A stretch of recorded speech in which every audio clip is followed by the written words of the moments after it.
Betul ke kucing awak alergik ayam? Ke dia alergik jelly yang ada dalam wet food tu? Jom kita bincang.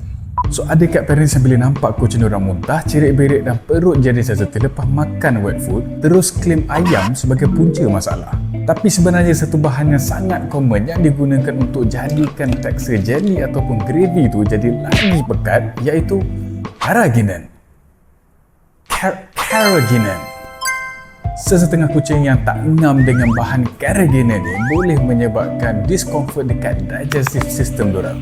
Sebab tu, bila pilih wet food, kita kena baca and faham ingredients apa yang orang guna. Bukan just tengok protein dia je.